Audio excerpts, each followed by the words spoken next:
So it's an honor and a privilege to introduce a dear friend, Dr. Arye Oded. He was born in the old city of Jerusalem, and after receiving his MA from Hebrew University, he entered Israel's foreign ministry. From 1960 to 61, he was a research fellow at Makerere University in Kampala.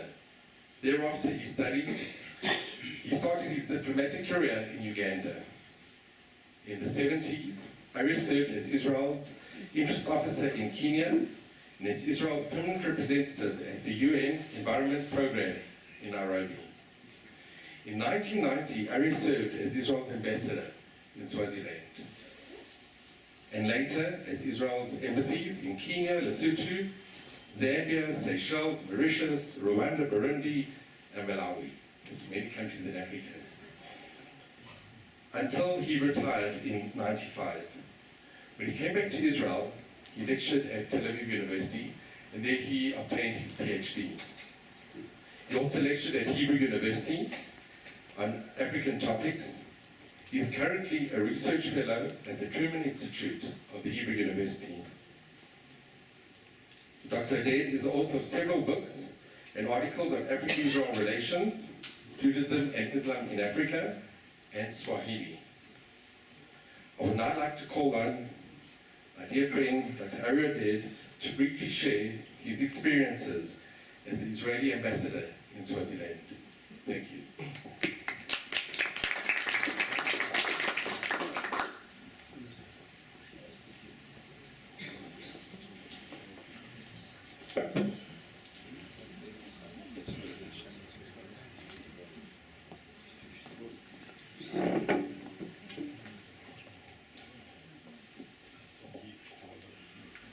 Rabbi Nathan Gamedze.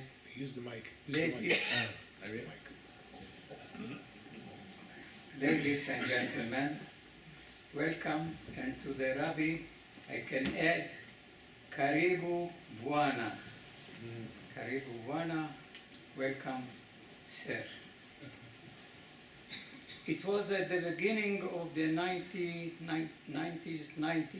that I was appointed by the Ministry of Foreign Affairs of Israel as an ambassador to Swaziland. I was very happy because Swaziland was one of the few African countries that did not cut off their diplomatic ties with Israel in 1973 during Yom Kippur War with Egypt. In Swaziland, I was especially impressed by the Swazis' devotion to their old tradition and to their king.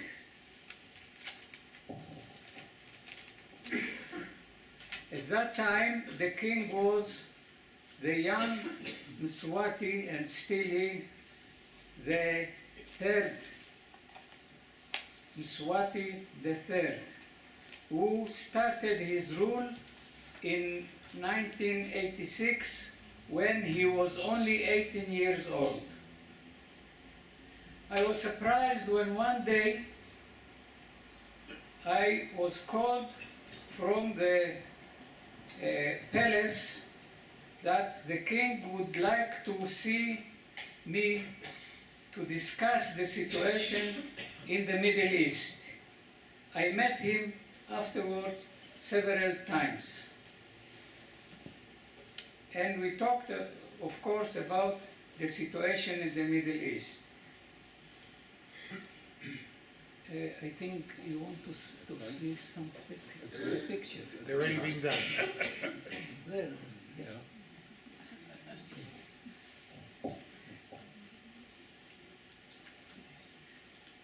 In the Independence Day of Israel, the Prime Minister of Swaziland was there, and he was the guest of honor in my house in the garden in Swaziland. I think you. Yes, this is the Prime Minister.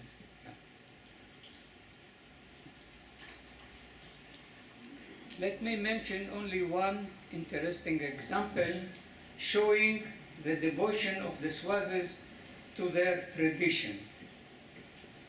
This is connected with the visit of the Minister for Foreign Affairs of Swazi in Israel. I accompanied the Minister for Foreign Affairs, the Swazi Minister for Foreign Affairs. He was dressed during all the visit with a suit and a tie.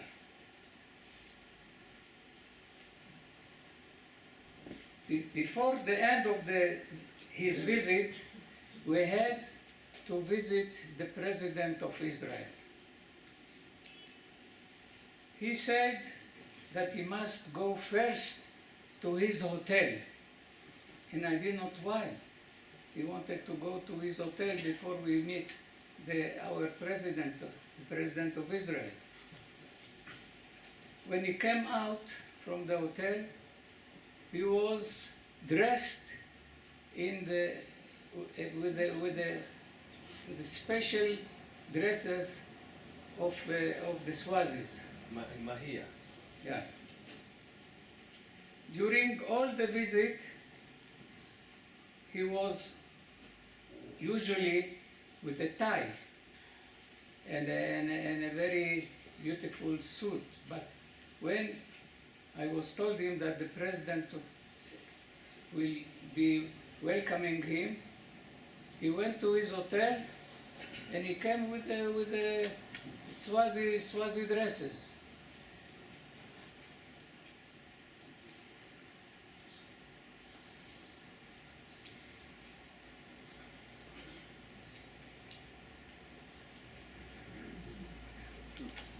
To conclude my short speech, I want my term of office in Swaziland was one of the most interesting in my foreign affairs duties, and the same for my wife Esther, who made very good friendship with the queens. That time I think there were about eight or nine queens at that time of the king. Thank you very much.